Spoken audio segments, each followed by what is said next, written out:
Hello everyone and happy May the 4th. In this special video we're going to be looking at our top 10 favorite LEGO Star Wars minifigures, so let's go ahead and jump right into it. And in 10th place we have Luke Skywalker Celebration. This is Luke at the end of the movie after he's destroyed the Death Star and he's with Han Solo, Chewbacca, and Princess Leia. And what's unique about this figure is his torso. Everything else appears somewhere else, but there was another figure where he didn't have pupils. Both of them look the same pretty much except for the face. And you can find the pieces elsewhere, but that torso is unique to both of those figures.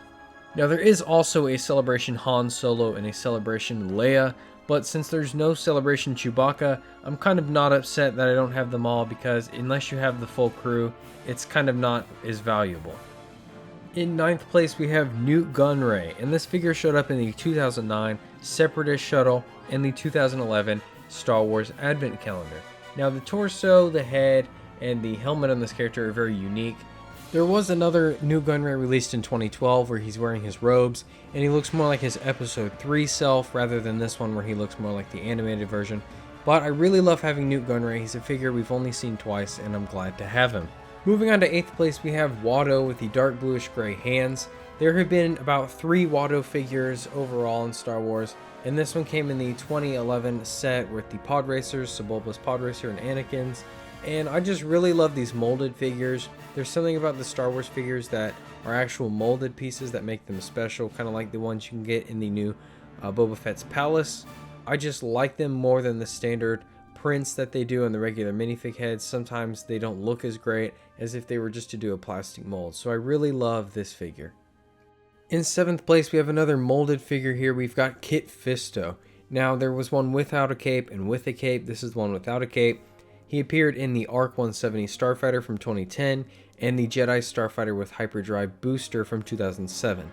This one though we did get from the Magnet set, which came with 2 other characters. And I'm really glad to have Kit Fisto because he's a really important Jedi from the series, but also, like I said with Watto, he's got that rubber printed head and it just kind of makes the Star Wars figures feel more real than if they were just a minifigure head. I really love how you can have it so it looks like different species are there. And I appreciate how they did do pretty good detailing underneath on the front. There's no need to have any on the back because the back of his head covers it up. So I really love this figure overall for a 2010-2007 figure. This is really nice. And in 6th place we have something nostalgic. We have the clone pilot from the 2005 Ark 170, or like we have it from the 2006 V-Wing. I know the hype right now is currently around the Skywalker Saga video game, but if you've ever played the old LEGO Star Wars games, or if you've owned any of the old LEGO Star Wars sets, you know that the troopers, both the stormtroopers and the clones at that time, used to have these black heads where they would have the helmet actually open so you would just see the black through it. I kind of like this look just because I used to play the video games and I loved that look. I know now they have faces behind the helmets and it's not just the open cut, but I really love this figure. I've had it super long. It's probably one of the longest Star Wars figures I've owned, and it's got fantastic prints for the time. And in 5th place we have Santa Vader. This is from the 2014 Advent Calendar, this Star Wars one. Now you know that not all Advent Calendars had the best figures or builds, but this year's was really top notch. 2014 gave us this fantastic Santa Vader with unique printed torso and legs, and it uses the old style helmet and the old head style. This is definitely one of the best Advent Calendar figures, and it goes great with the previously released Darth Maul Santa. And some of them are less impressive, like the C-3PO, but I would definitely say that this Darth Vader Santa is hilarious.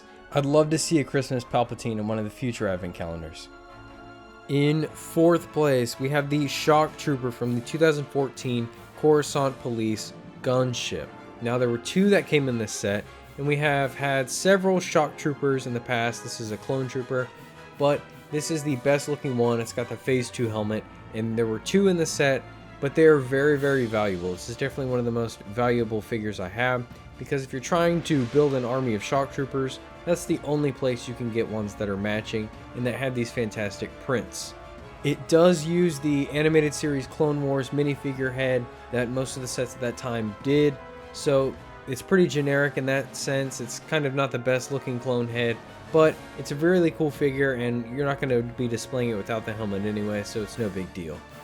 In 3rd place we have Grand Admiral Thrawn, and he only appeared in 2017's The Phantom, which makes him a very valuable character, especially because he's liked by many fans, especially me. He's one of my favorite characters in the entire Star Wars series, but he's got that unique blue hair and double-sided face. His legs are just plain white, no printing, which was kind of disappointing, but he's got that really awesome Grand Admiral torso, and it's just a fantastic figure to have, especially because he's so rare. They made the Rebels characters like the Phoenix Squadron and Admiral Thrawn really rare for some reason, but I'm glad we managed to get him.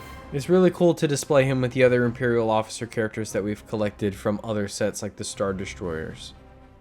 In second place, we have Captain Rex, and this is the Phase 1 Captain Rex from the 2011 Battle for Geonosis set.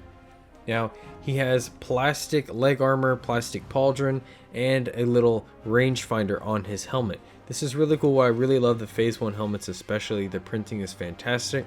I love how his armor is different than the cloth ones they usually have. I love how they're custom, and I love his guns. These are unusual guns for most minifigures. The blasters are different. I'm glad they put this effort into making Rex very different from the other clone troopers.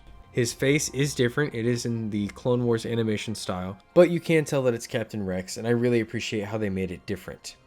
With all the unique accessories and the fantastic printing they did on this figure, I think the only real complaint I have is the fact that his leg armor prevents him from being able to sit, but that's honestly not that big of a deal because I like having him up standing like maybe he's fighting or something anyway.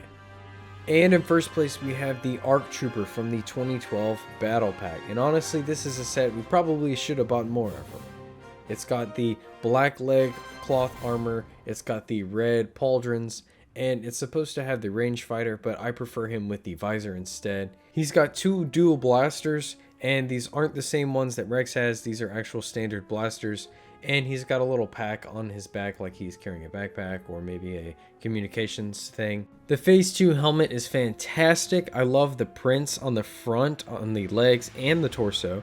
You can't see the print on the back that well when he's wearing the backpack, but you can just easily take that off. He doesn't need it. And under the helmet, the face is just the standard animated Clone Wars face. Obviously, in the Star Wars universe, the Ark Troopers are the coolest and the best, and I think this correlates well to the figure. I think this is the best figure that I own from Star Wars, and I wish I would have had more because they're just fantastic, and it would be great to make an army or do a battle scene with them. This isn't a character we've seen outside of this set, so obviously it's very expensive, and it would be nice if maybe LEGO revisited the Clone Wars and did a revamp of these figures. Now it is time for a bonus Vader. Here we have Damage Vader from the 2008 Rogue Shadow set. He also came with the Magnet set, which is where we got this one from. Now, he's got pretty basic legs. I mean, you can always swap a light gray and a black leg together. But his damaged torso is fantastic. That print is only on this figure. He's got a broken helmet piece around his neck, and his head is printed to show part of his helmet still remaining on part of his eye, and the rest of it revealing his scarred face. Now, we've had very many Darth Vader variants, different helmet changes, different torso changes, but I think this is just one that's amazing because it's not the standard Darth Vader. It shows him in some different form, you know, damaged like he was fighting, and this is something you don't get to see in many sets at all. This is a fantastic Darth Vader figure that deserved a little bit of an honorable mention because he is so unique. I hope you enjoyed this video. Like it and let me know down below what your favorite LEGO Star Wars figure is. Join us again tomorrow for a review of the LEGO Death Star, and may the Force be with you.